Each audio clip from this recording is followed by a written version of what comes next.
Apa masalah kau? Masalah aku, orang Malaysia ramai ingat kereta EV, bateri dia tak tahan.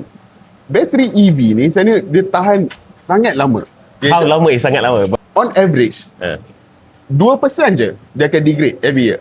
Bateri EV ni sebenarnya boleh tahan most probably lebih daripada jangka hayat kereta tu sendiri. Sebab tu manufacturer semua berani bagi at least 8 tahun warranty. Sebab dia tahu, dia confident bateri EV tu akan tahan lebih daripada tu. Tapi still ada degradation juga dekat bateri tu. Betul, akan ada degradation dia sikit je. Meaning, for example, if kau dah beli kereta tu for a certain period of time and then kau sell it to a used car, orang yang beli second hand tu akan tak boleh charge 100% lah because of the degradation. Degradation dia sikit dia, very minimal. So, contohnya lah, ada research dah buat, diorang study lebih dari 20,000 kereta. Okay, kereta-kereta ni dah pakai 5 tahun.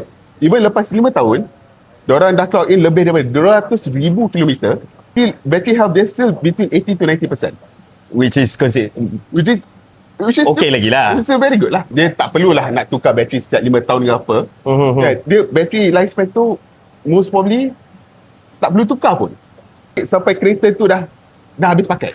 Okay, maksudnya kalau kata dia tak degrade sampai teruk sangat lah. Maksudnya second hand value still ada. Let's say for an EV user nak jual kereta dia.